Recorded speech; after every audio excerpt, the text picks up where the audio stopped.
இந்த வீடியோவில் நீங்கள் என்ன பார்க்க போகிறீங்கன்னா, டாப் 3 டீம் வந்து குவாலிஃபை ஆகிடுச்சு. இப்போ top 4 the best of the knock out of ஐபிஎல்னே சொல்லுவேன்.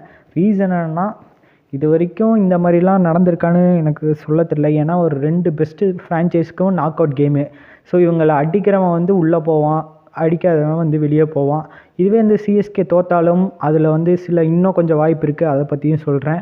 ஸோ நான் என்னோடய ஃபேவராக சிஎஸ்கே வந்து ஃபைனல் ரீச் ஆனால் அவங்க கூட ஃபைனல் அட்டன் பண்ண போகிற பிளேயர் டீம் எந்த டீமாக இருக்கும் அதையும் கடைசியில் எண்ட் ஆஃப் த வீடியோலேயே சொல்லுவேன்.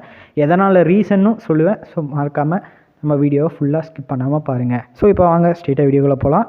ஃபஸ்ட்டு எடுத்தோடனே நம்ம பாயிண்ட்ஸ் டேபிள் நான் சொல்லிட்டேங்க. இது டாப் 3 டீம் வந்து குவாலிஃபை ஆகிட்டாங்க. இப்போ வந்து டாப் 4ல் ஒரு டீம் தான் குவாலிஃபை ஆக போகுது. அது வந்து சிஎஸ்கே இல்லை ஆர்சிபி. ஸோ இப்போ வந்துட்டு நம்ம சிஎஸ்கே தோற்றுட்டாங்கன்னா அவங்க வந்து எத்தனை 18 ரன்ஸ் மார்ஜினில் தோக்கக்கூடாது. இது ஒரு வேளை ஆர்சிபி சேஸ் பண்ணும்போது 11 பால் பிகைன்ஸ் வச்சும் சேஸ் பண்ணக்கூடாது. இல்லைனா நம்ம சிஎஸ்கே எலிமினேட் ஆகி வெளியே போயிடும். ஏன்னா ரன் ரேட் வந்து அவங்களோட கம்மியாகி அவங்க அதிகமாகிட்டு அவங்க வந்து குவாலிஃபை ஆயிடுவாங்க. நம்ம வந்து குவாலிஃபை ஆக மாட்டோம். அவ்வளோதாங்க. ஸோ இதில் பொறுத்த வரைக்கும் வால்வா சால்வா மாதிரி தான் இருக்குது. ஸோ ஜெயிச்சா டாப் 2வில் கூட சான்ஸ் இருக்கும். ஸோ பார்ப்போம் என்ன நடக்க போகுதுன்னு.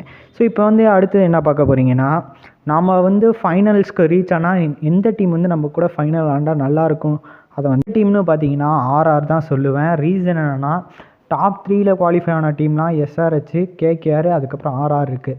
ஸோ இதில் பார்த்தீங்கன்னா எஸ்ஆர்ஹெச் கூட ஃபைனல் ஜெயிச்சிட்டோம், கேகேஆர் கூடயும் ஃபைனல் ஜெயிச்சிட்டோம். ஸோ இன்னும் வந்து நம்மளுக்கு பேலன்ஸ் ஃபைனல் ஜெயிக்காத ஒரே டீம் ஆர்ஆர். ஸோ அதனால் நம்ம ஆர்ஆர் அடிக்கணும் அப்படின்னு ஒரு எக்ஸ்பெக்டேஷன். ஸோ நம்ம வந்து ஒரு குவாலிஃபை ஆகி எலிமினேட்டர்லேருந்து அதுக்கப்புறம் மேலே போயிட்டு குவாலிஃபயர் 2 அடித்து ஃபைனல் அடித்தா எனக்கு வந்து நல்லாயிருக்கும், என் ஃபேவரில் சொல்கிறேன். ஸோ அவ்வளோதான் கைஸ். இந்த வீடியோ பிடிச்சிருந்தா உங்கள் ஃப்ரெண்ட்ஸ் அண்ட் ஃபேமிலிக்கு ஷேர் பண்ணுங்கள். ஸோ மிச்சப்படியில் தான். Bye guys.